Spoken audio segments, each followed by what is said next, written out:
probably, yeah, now I'm thinking about it, 60, 30, 10. So 60 west, 30 east, and then, no, probably 50, 40, 10. So 50, 40, 10 being Europe.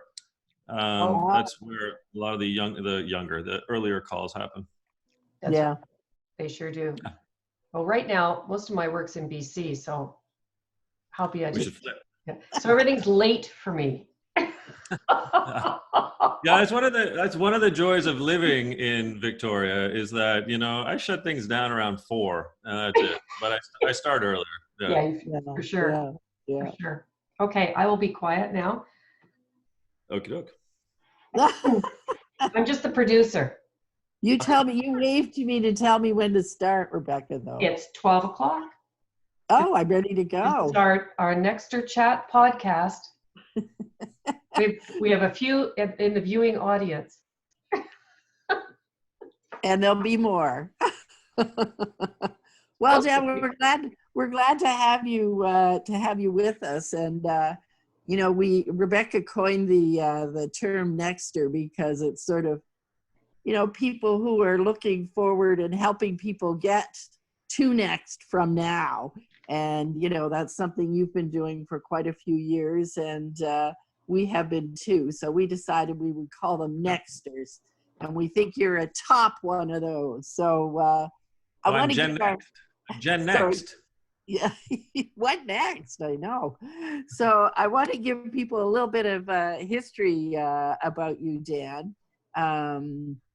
We first sort of connected around 2013 when you were Mr. Learning Guru at TELUS Telecom, and you wrote your first book, the Flat Army, creating a connected and engaged organization, because and TELUS was really pretty good in terms of employee satisfaction and engagement, and therefore that passed down to the customer, right?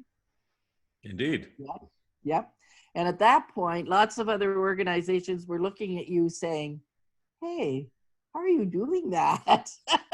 So you you wrote the book and you started talking a lot more about it. You were consulting within TELUS, and then you left TELUS to do it on a grander scale, right? And you wrote a couple more books. I wrote the genie. That's what I did, Jane. I did this, and out came. Absolutely. Perfect. And out popped Open to Think, and then The Purpose Effect. And you have a new book coming out later this year called Lead, Care, and Win. And before we finish our talk, I want you to, to talk a little bit about that new book. But what I really was impressed with was how you stepped up and really showed leadership in this health crisis. Like practically right away, you put together some of your previous writings into toolkits to help employers who hadn't been working with remote staff and staff who hadn't been working in a remote way. I mean, lots of us have been doing it for many years, but it is so new to so many people. Want to tell us a little bit more about the toolkits, or give us some top tips while we're talking about it? Yeah, why don't I start, Jane, first of all, with a thank you for the invite. How kind is it to have a fireside chat about things that I've hopefully done to help a few others. So I'm touched by the ask, first of all. It's nice to see and be around a bunch of people that might be interested in some of the things I might have done that helped a few people. Specific to that question, I think I'll take us back to March the 8th. And the reason being is it was like a slow moving hurricane that was happening that week. I was in Victoria on the Monday, and it was my daughter's 13th birthday. So we celebrated a little bit in the morning, and then I had to get on a plane at noon to get to Toronto. Because I had events Tuesday, Wednesday, Thursday mornings throughout that week in Toronto.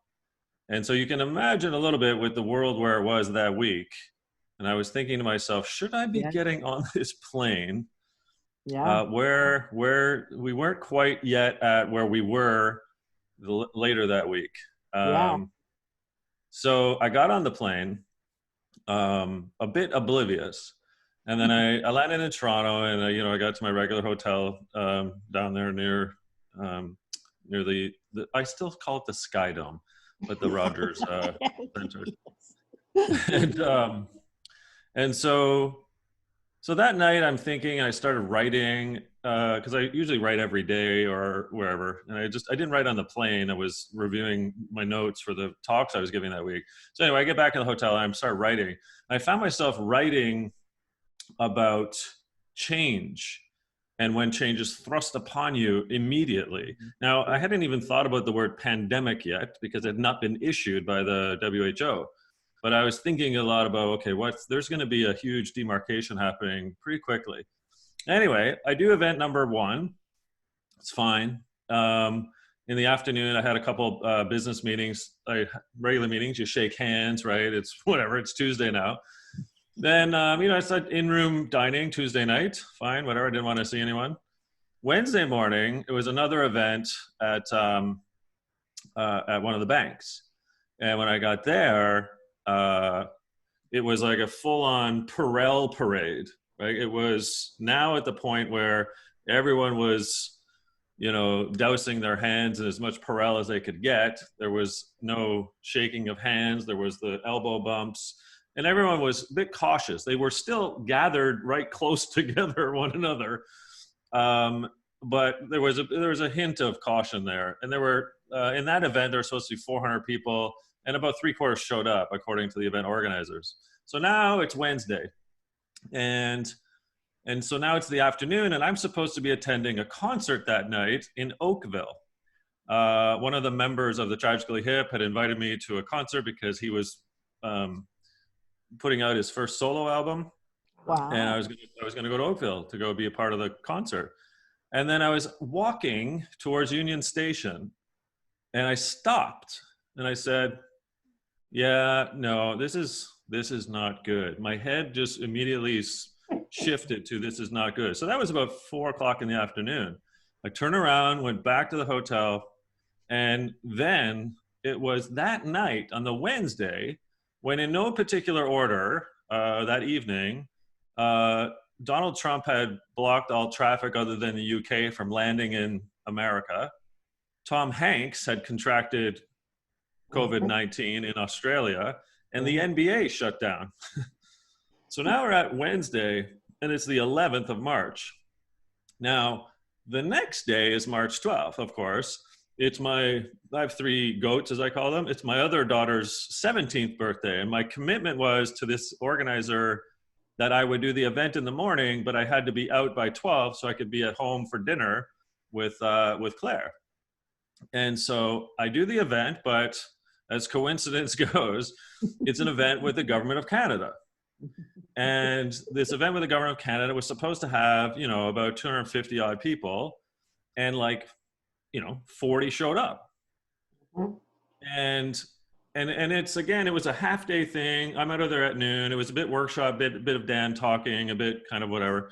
And I completely pivoted from what I was supposed to really do to kind of nurturing and discussing kind of fireside chat ways about empathy and about what's about to hit us and what can we do as leaders in this moment of change. Really, as Rebecca has noted, sort of a point of liminality. And sure enough, I a couple people from Health Canada were there, and I kind of cornered them a little bit at one point. Now 2 meters apart cornering, because I was on to what was happening here. And I said, look, my heart goes out to you. This is going to be a roller coaster for the next little while. I didn't think a year or 18 months. I just said, this is what's going to happen. And I said, if I could give you a virtual hug, I would, but there's an elbow bump. And the event ended, and I got on the plane. And at that point, I was pretty sure, because I just read I'm kind of one of those weirdos where I'll read like academic and medical reports for fun.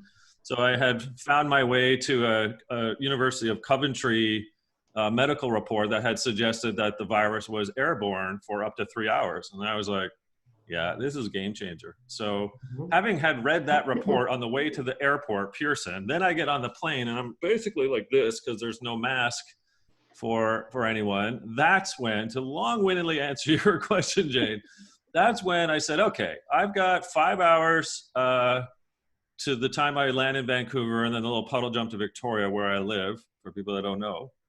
And I kind of sketched out an instructional design document that was, okay, how am I going to help leaders? How am I going to help remote employees who have no idea what they're doing? Because from March 8th to March 12th, I saw this slow-moving hurricane turn into a cataclysmic bomb. And I knew by Monday that the whole place was going to do a 180. And really, no one was going to be able to work in an office unless I figured you were an essential worker. And sure enough, I mean, I'm not saying I'm a prophet. I'm just saying was pretty certain that's what's going to happen. So how can I help? And that ended with these two toolkits kind of rushed together Friday, Saturday, Sunday. I worked like 18 hours a day, essentially. And then by Monday, I'd kind of put out the first one and then touched up the second one a little bit later on that week and put out the second one. And they've been downloaded or viewed like 15,000 times now. So could I have made money off of that? Probably. But I would rather have gotten at least what I've known in terms of how to be a remote leader, remote worker, remote team, remote organization out there in hopes of helping. Yeah. And, that's what really impressed me, Dan, that you were like right on it. But I love that term. You are so great with words. And the slow moving hurricane. Exactly. It was like you couldn't even take a breath that week because things were changing so much. I love that. That's a great term. And it's just, our world is so different from, several months ago to now when talking to my mailman and watching Jose Andres cook in his kitchen are like the highlights of my day. It's like pretty crazy. At least you have your goats to keep you on your toes. Well, I mean, they definitely keep me on my toes because, as I've been joking a little bit, they're now, because of those birthdays, they're 17, 14, and 13. Right. And it's girl, boy, girl. So you've got a 14-year-old boy with no prefrontal cortex, lots of testosterone. So I'm essentially trying to prevent a homicide from happening every day in the house. I like that.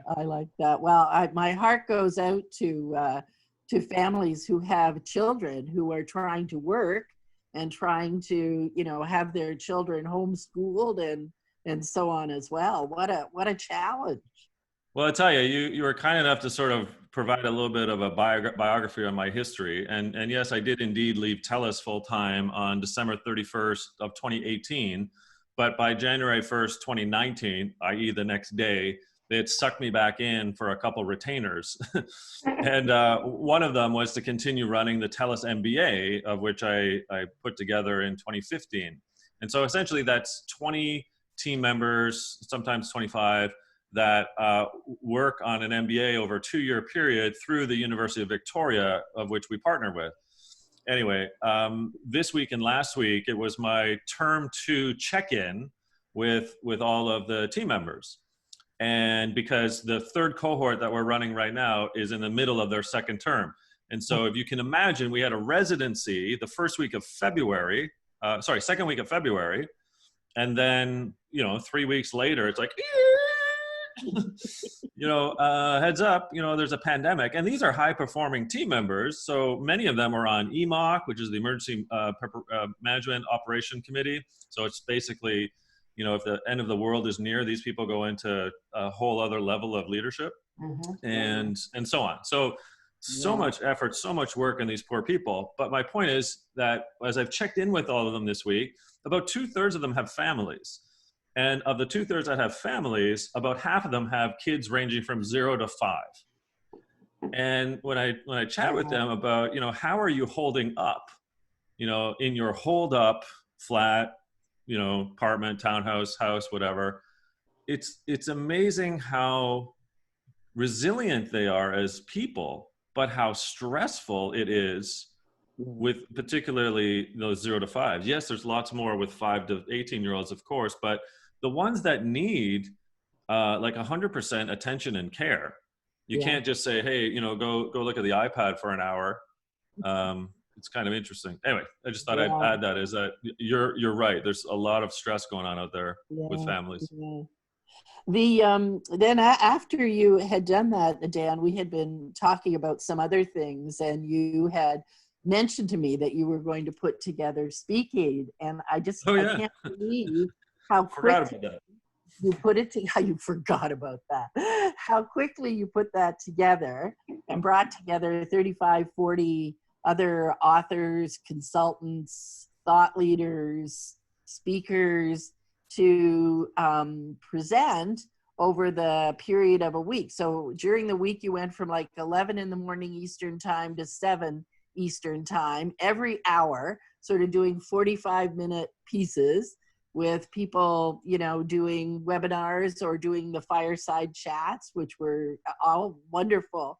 And the caliber of people and the new books I learned about was absolutely incredible. I was so impressed that you were able to put it together so quickly. Well, thank you. Speak Aid was one of those things where I thought about 3 different audiences, and again, I'm back to that second book, The Purpose Effect. I think I was just using my purpose statement, which is we're not here to see through each other. We're here to see each other through. So if it happens to be a pandemic, how can I help? Yeah. And I don't like minor details. I'm a big picture thinker, and as much as you have to have the details in a book, if you're writing a book or an article, for example, I thought that the 3 audiences I was trying to serve in a big picture perspective were being horribly wronged by this pandemic. And so in no particular order, I thought about, all the conferences and events and the trainings, et cetera, that had been annihilated by the fact that everyone needed to second themselves to their own house. And so that's a gazillion of people that weren't able to get any professional development. So I was like, okay, there's audience number 1. You could do it for them. I thought about then, like, the authors, the thinkers, the speakers. They had seen basically everything scratch from their dance card when all the events were postponed or canceled in March, April, May, June, July. And I looked at my calendar and said, oh, look at that. 14 events were canceled or postponed. Okay, that's fine. I'll survive. But the third audience was, of course, those that were being hammered by COVID-19. And so why not take, what I do relatively well, I would say, is big picture thinking with a little bit of grit, and chisel my way through this idea. Now I had to be fair. I started out with, in my head, okay, you know what, I'll do like 2 days, and I'll do like 6 speakers a day and maybe an hour, and we'll have a little break in between. And then I woke up one day and I'm like, nah, you know what, let's just do the whole week. Why not? See how we do. So within 24 hours, I put a note out to, like, I don't know, 80 or 100 speakers, and all of them said yes. I was like, oh, Jesus, I have too many speakers now. What am I going to do? So I had to say, hey, I probably have Speak Aid too, but you're next. So we're going to do these folks first. And then anyway, but it was a joy, to be able to start at 8 Pacific, 11 Eastern, get a speaker into the green room 50 minutes before, kind of prep them, get them to do their 30-minute talk, and then have a dialogue with him and I, or her and I, for 30 or 15 minutes, then stop, get in the green room, 15 minutes, prep, go it again. They do that 8 times a day, 5 days straight. So I'll tell you this, Jane, first of all, it's just a joy to work with so many great people.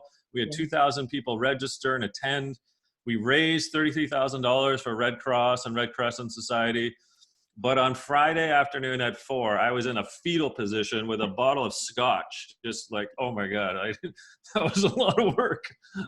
Well, that was going to be one of my questions, because I probably participated in, I don't know, 2 or 3 in a day, and I was exhausted. So I couldn't imagine how you survived that whole time. But it worked very smoothly. People were very enthusiastic. There was lots of, questions, and some of the speakers, really gave homework as you went along and made you sort of do things, which I thought was fabulous. And it was interesting to see where people were from. I'm a librarian in training, and I was so fascinated to see people from the LA Public Library that were, joining Speakade as well, which was, I thought, yeah, amazing. Like there was like 8 or 10 from the LAPL there every day. It was great. yeah, it was really great. And I had a whole bunch of nuggets in terms of, I particularly liked your words, as I said before. You were great with words. Your quarantine, how you spend your quarantine. How are you spending your quarantine? Yes, that's the question of the month. How are you spending your quarantine? But tell us, what sort of were the big moments for you in the Speakade program? What resonated with you? Yeah, a couple of things. Great question, Jane, and thanks for attending, by the way, and for your donation. No one's bringing that up, but it was touching to see that you did that.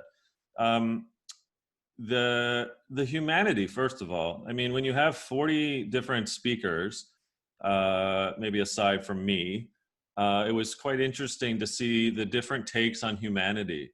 Whether that was humanity of artificial intelligence, whether that was humanity of empathy, whether that was humanity of storytelling, the humanity of creativity. It's as though that I've seen through Speakade and through the chat and the questions that were coming in from the audience, just a wonderful level of enhanced and heightened of humanity. So that's what I got out of that. Plus, then you add on, I had sort of made a mental target of trying to hit $20,000 in donations by the end of the week. And we hit that by the end of the Thursday, and then Friday just went gangbusters. And we got to 33,000 on the Friday. So I don't know. I mean, I guess people may have been waiting and saying, oh, let's see if or they just kind of wanted to wait till the Friday, but a whole heck of a lot of more donations came on the Friday, which was, like whatever, about 60% more of what we had targeted for by the end. So those are some highlights. And then a couple talks specifically were a bit more gut wrenching, because they really hit you. They really hit you hard. So, and then the last one, Jane, would be the fireside chats with the Thinkers 50. So just called upon some of my buddies over there at Thinkers 50, and just having a like this, an honest dialogue, right, where there's no slides. It's just a chat. Whether it was Whitney Johnson or Roger Martin or Nilofer Merchant, right, Rita, and even Alex with his craziness. It was just it was brilliant to be every day at 10 o'clock Pacific having those fireside chats. Yeah. One of the topics that came up that I really liked the discussion around it was around skills. How the skills that we see today are not the ones that we're going to be looking at even in a short term away from now, and how do we build for that, and how do we take that under our wing and create learning platforms and so on for all of those kinds of things. That was, I don't know why it hit me that day, but it was something I know and I've heard before and I've thought about, but that particular day it really resonated with me. What else did I want to ask you about here? I actually want to, can I just, Dan, what did you learn in terms of, or what was different, because this was a totally virtual networking and learning event, and a lot has changed virtually since you and Jane and I started working virtually years ago, right? Did you have any ahas from the event in that way? So either the technology or the dynamics, maybe the dynamics is what I'm really after here. Sure. It's a great question, Rebecca. A couple, I would say. First of all, you can't, I don't think you can, but if you were trying to run a public conference where you have people from all over the world, I think you need a platform in which to register, take care of, keep track of, etc. And if you were, like my point being contrarily, if you were General Electric or TELUS or a bank, if you have your internal systems already set up, whether that's an LMS or some other system you've already got, I think it's a little bit easier to cobble together what you've got. If you're starting with nothing, which is basically where I was a startup enterprise with nothing. Right. I didn't have any sponsors. Feedloop, by the way? What's that, sorry? How'd you find Feedloop? Well, that's where I was going with. So I knew as a CLO or a recovering chief learning officer, I knew that I needed some type of LMS registration system. There's no way I'm going to track emails. There's no way I'm going to just add people to a Zoom call, because I had figured, oh, maybe I'll get like 500 people. That's a lot. And it turns out, I got 2,000. So, okay. So I was like, well, I got to look at some platforms that are out there that either are all virtual event type of management systems, or they were hybrids that had a face-to-face component and they also had a virtual add-on piece. And that's kind of what I went and investigated. So I spent basically a day interviewing and demoing and looking at these types of platforms. And there were 4 in particular. I won't name them all because that's unfair. But I looked at these 4, and then I eventually landed and decided on Feedloop. And for those that don't know, it's PHEED Loop. And it turns out they're in Toronto. So I was like, oh, great, because I'm supporting a Canadian organization in the same breath. So I meet with their team, their leadership team, just to make sure that it's exactly what I kind of wanted it to do and I thought it could do, and to jury rig it a little bit, because it is a physical event management system that has a virtual component with apps and all kinds of things on the side. But we did it. We said, yeah, we can do this. We can make it all virtual. And there were a couple hiccups. Obviously, you'd expect that. But they basically gave me half off of what the fee would be to use it. So that was kind of in part their in-kind donation.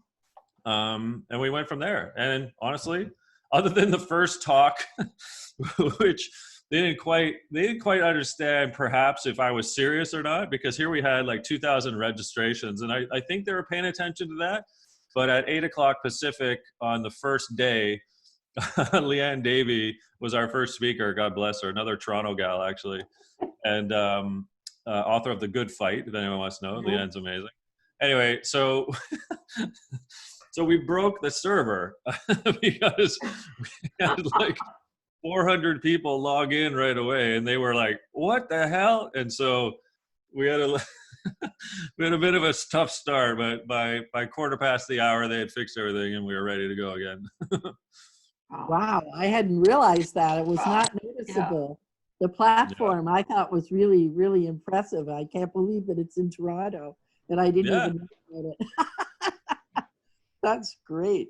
So needless to say, I became, and I just met with the C-suite yesterday, I became a partner with them to help other organizations do this, because somewhat obviously, Jane and Rebecca, the way of the conference is going to change forever, but even for the next year, depending on the state or the province or the city, until there's a vaccine, you're not going to have more than 50 people in a room. And at that, it needs to be social distance. So my idea is, okay, how do I help other organizations, whether it's the KM Worlds, hint, hint, or whether it's, TELUS, and to put together this package of, hey, I've done it. I did it with 2,000 people and 40 speakers. Like, I tested it to the nth degree and it worked.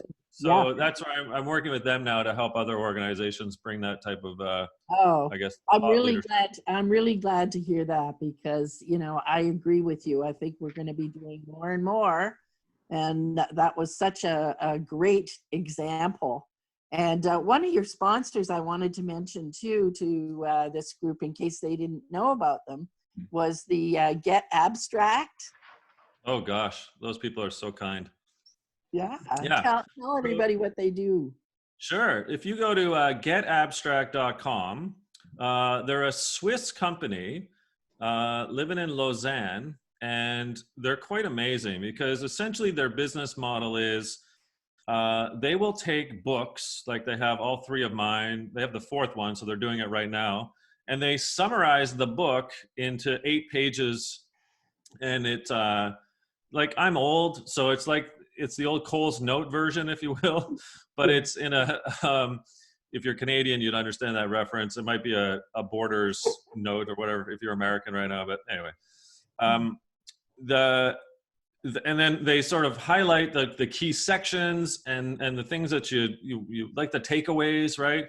So, you know, my books they average about 80,000 words. So to bring that down into about 1,600 words, and it's a subscription model, and it's quite good. And again, what it does is it highlights the book, but it helps you feed other readers to potentially looking at the book in more depth, right? So, and if you want to check it out, you should check it out, because they were giving it away free until like the middle of May. So check that out. But I loved Roger Martin when you were talking about it with him. He says, why did I go through all this pain and anguish writing this book? You know, they could have just snapped it right up. He said, I put all the words together, but they made it sound great. I loved that. That was really cute. That was really cute. Rebecca, did you have other questions you wanted to ask at this point? Oh, I was just continuing on about Speak Aid in terms of, you know, your continuing work with your clients. And were there any other learnings that you got from Speak Aid in terms of people working together and working virtually together that informed how you are now going to work with your clients? Yeah, there's a lot of people, as you might expect, right? It's not something that's unknown or missing. It's that people miss people, and you know, the virtual substitutes pretty pales in comparison to an actual hug or a shaking of hand or having a coffee or sharing a glass of wine or whatever, right? So, you know, I think we're going to have to be, as leaders, more empathetic and compassionate than ever. And it's not are you an introvert versus extrovert conversation. It's just a human connection point. So we're going to have to find ways over the next year, even with the social distancing, right, to make sure that we have not, like, the pendulum went all the way over here to work from home, obviously, so we had no idea how to sort of stop a spread. But, you know, arguably most organizations were over here before. And yes, there are some good examples of TELUS and otherwise that were here, I would say, but a lot were here. So we went like this. And so now we're not sure what we're doing. What I hope for is that we do get to hear, and I'm not meant to be praying, by the way, but that there's this balance between where you have to be at work and you have to be at home, but you want to be in the middle, and leaders need to be thinking that way going forward. I hate seeing the term the new normal, right? I just want us to have the great reset. That's what I keep talking about. And the great reset is about how leaders finally recognize that it is about these caring, nurturing, empathic type of behaviors that have to be inculcated across an organization, and whether you're here or here, but ideally in the middle of how we're working together. That's kind of what I've been getting out of not just Speak Aid, to be dead honest, Rebecca, but just the last 6 weeks. Right. I've seen such wonderful examples of empathy. Like, honestly, I've been smitten by the number of leaders that are leading. And that's kind of to your point we chatted about offline, right? About leaders lead in liminal times. It's a liminality is those changes, the bumps in the road where you're like, okay, oh, so it's a pandemic. What am I going to do? How am I going to show up for my people? Yeah. And more so than ever, now when we're thinking about where we work, and if Ontario goes back a little bit and BC goes back a little bit and certain states go back a little bit, what does that mean?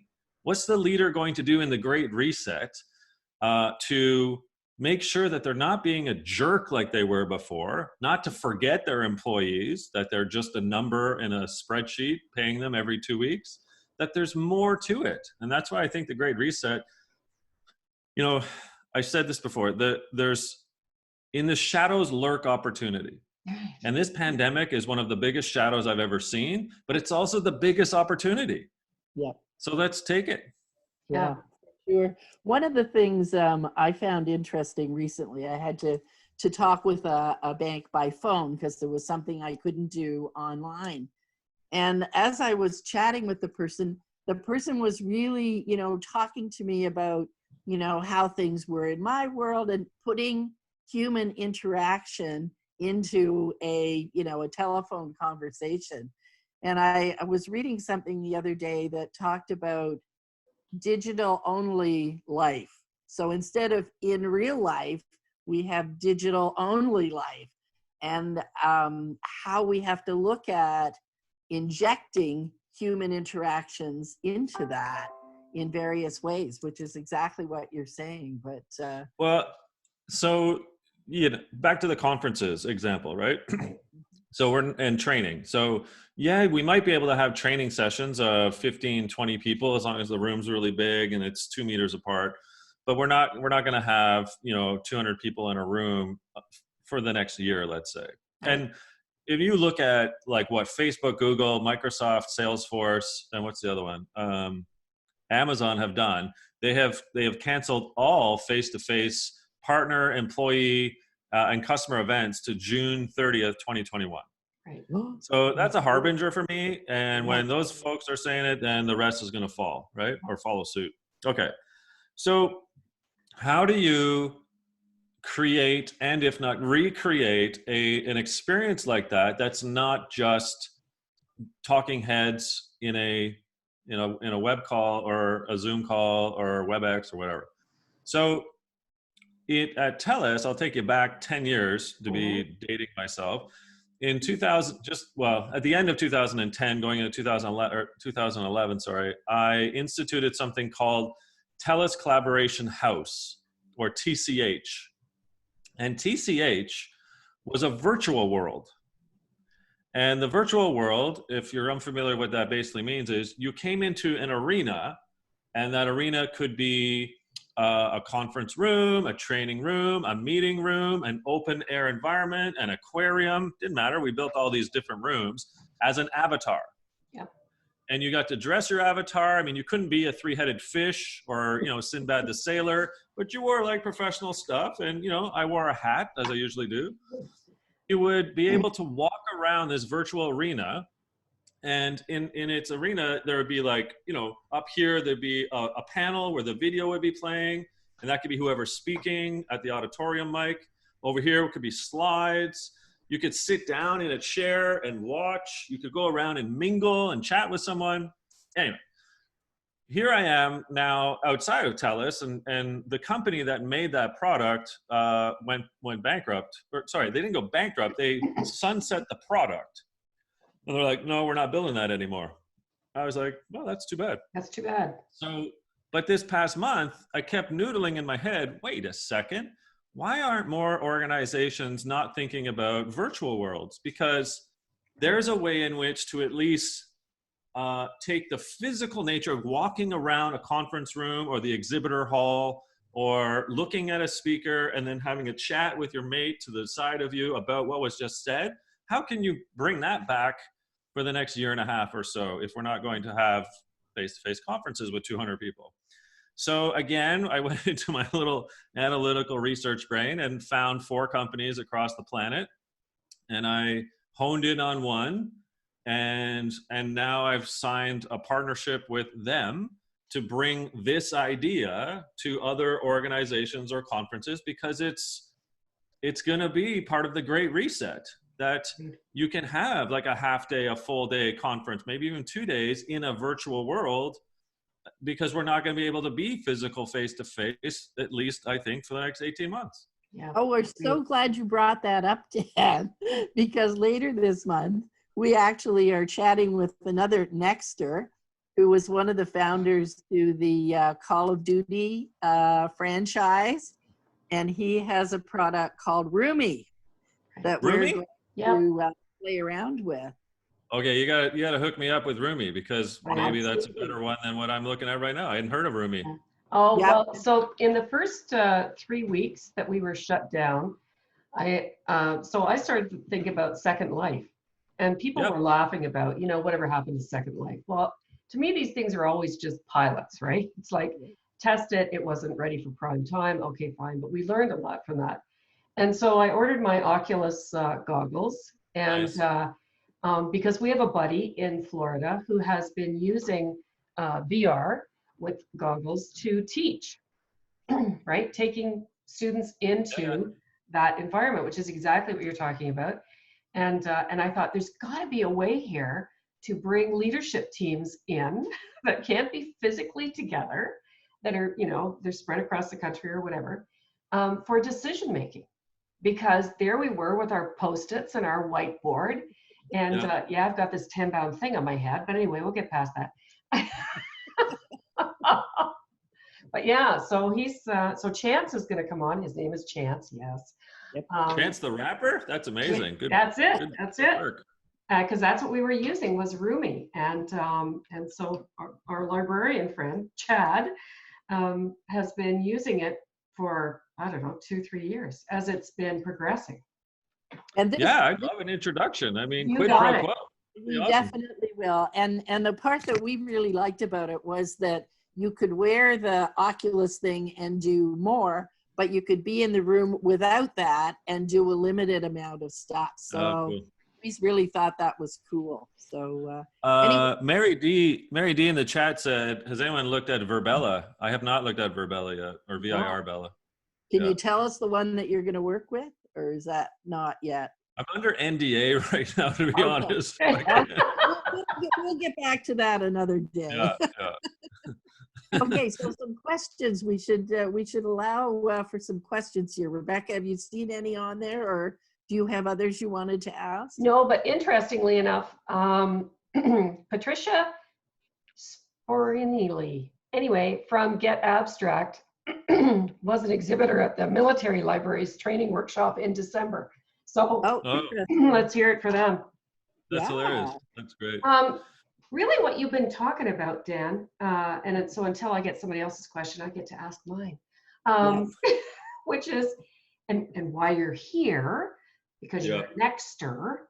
And as I said to you too, that, I really see you as a Canadian treasure, because Canadian treasures, right, take things from where we are right now that you get an idea. Like, my God, man, in the past 3 months, you had an idea about virtual, and that everybody else is going to be virtual, about putting together a conference and now taking it to the next step. And, we all know that people really, they stumble. They have ideas, and they honestly don't know how to move it forward. I have to say, if I didn't have Jane as a business partner, I would often be stuck in the idea phase, or I'm in the execution phase. I don't have the idea, I have the execution phase.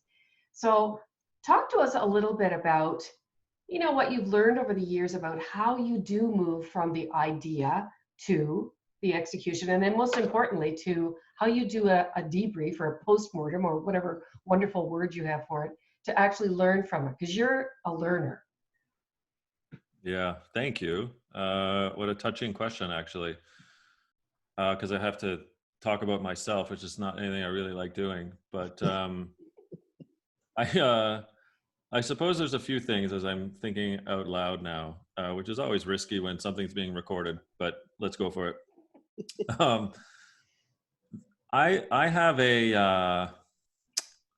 I definitely have a curiosity type mind. So I am unafraid to try anything,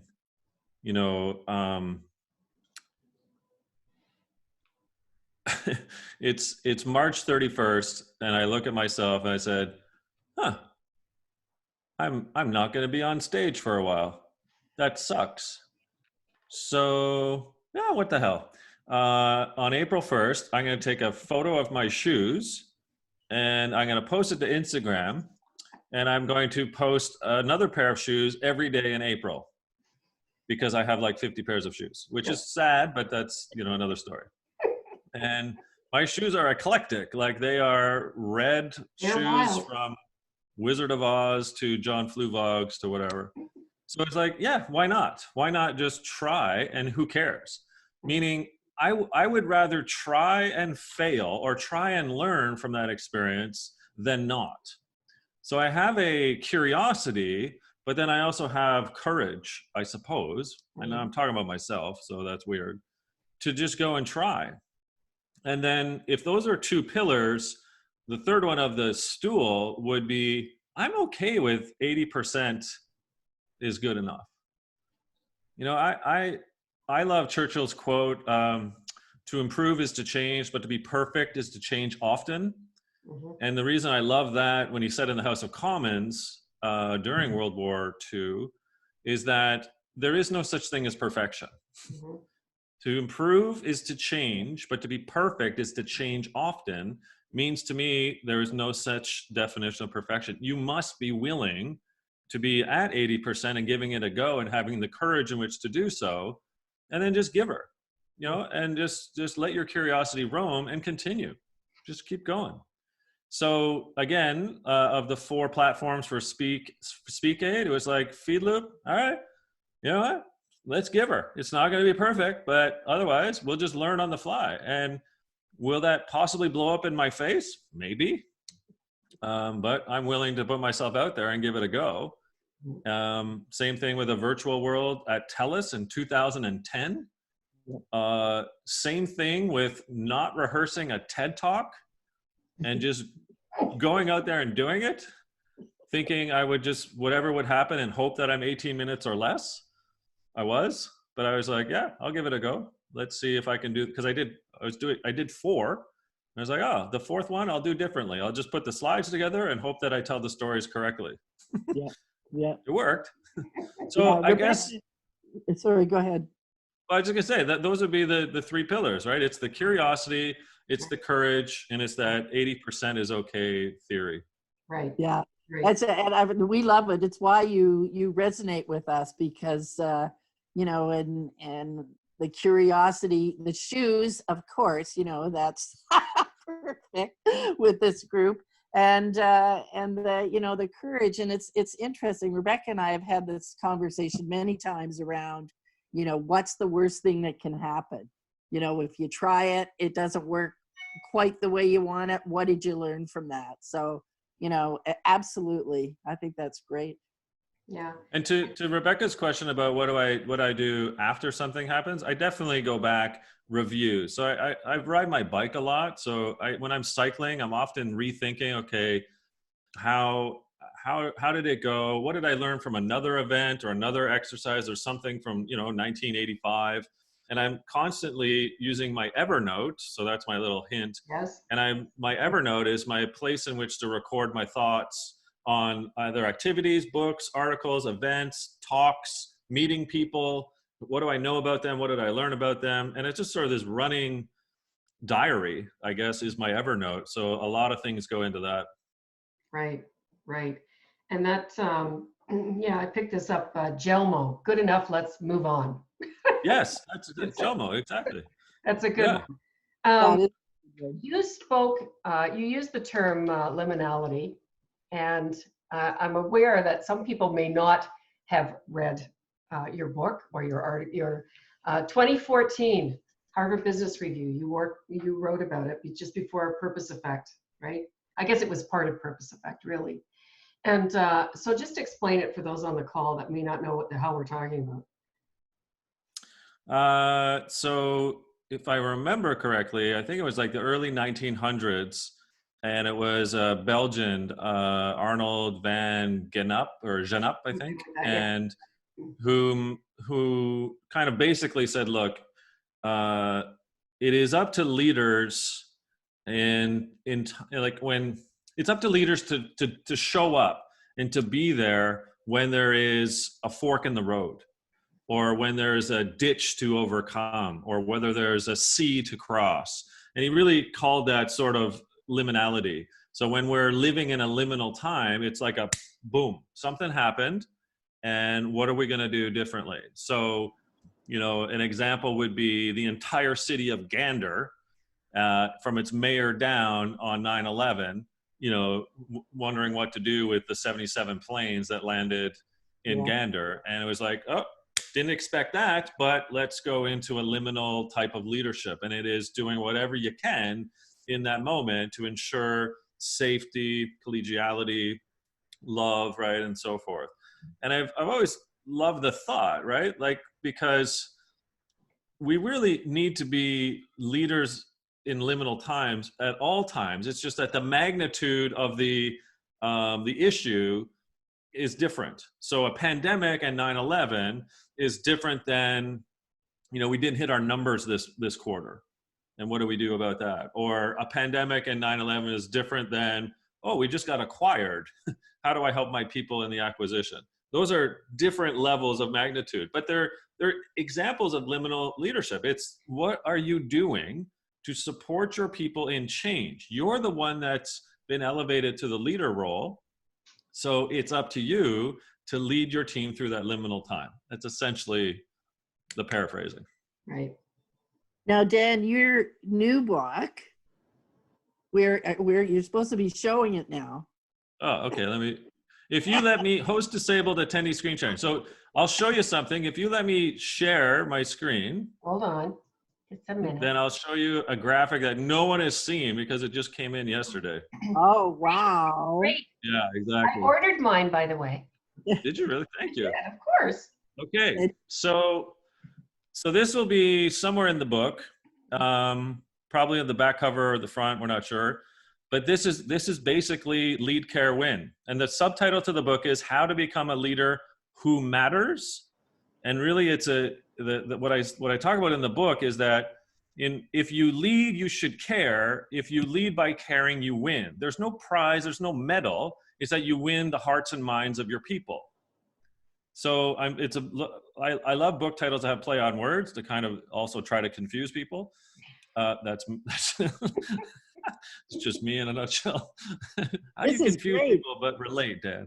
This is a great graphic, because that's what you talked about in your talk at Speak Aid, was the 9 lessons for leaders, and here they all are. Yeah. So I went the route of, okay, it's 2020 and everyone loves a great emoji or emoticon. So each of the 9 lessons has its own associated emoji. And each of the 9 lessons, when you get inside the book, have a couple stories, and then why this doesn't happen. So here are the things that are going wrong with leaders. But then more importantly, here's what you ought to be doing to be relatable or to stay present or remain curious, etc. So I'm really looking forward to September 29th, but here you go. I thought for you, Jane and Rebecca, I would show you this. It's fantastic. I love it. I love it, and I can't wait for the book. And yet, you know, it's always so wonderful because you just write in a really great way, and we can really, you know, enjoy and learn, and you're a great storyteller. Thank you. Well, also, when I'm out of Denise's hair, it keeps us married. So there's that. I'm need to stay away from her sometimes. So I go to my own space and then I reappear and she's happy. There you go. There you go. And it's interesting, the discussion around curiosity. Rebecca and I have this conversation regularly too, because that's one of the top things about me is my curiosity. And the first time that it sort of hit me was with Warren Bennis' book a number of years ago, called Geeks and Geezers. Yeah. And, you know, they were talking about leadership. And one of the things was, again, curiosity, but he used the word, which I had not heard before then, of neoteny, sort of the keeping the childlike curiosity as a leader. Which, I love that. Yeah. From neonatal. There you go. There you go. Exactly. So looking forward, Dan, what do you think we should be focused on over the next 3-6 months? Well, if I'm looking at that question from leaders to team, or am I looking at that as individuals, Jane? Could Leaders. be either. Okay, yeah. Um, well, inevitably, I think what needs to happen is leaders finding ways in which to lessen the load. And so, what I mean by lessen the load is just because people aren't commuting an hour a day, and just because you can have Zoom calls, to not. You don't need to add more work on and to have as many Zoom calls as possible. It sounds ironic because I'm a big believer in this, don't get me Yeah. wrong. But Yeah. what I'm seeing is that there's now um, there's an unintended consequence Hmm. of people feeling that they have to be on and like eyes open all the time, staring at a laptop. So I do wish that there is a bit of a, okay, you know what?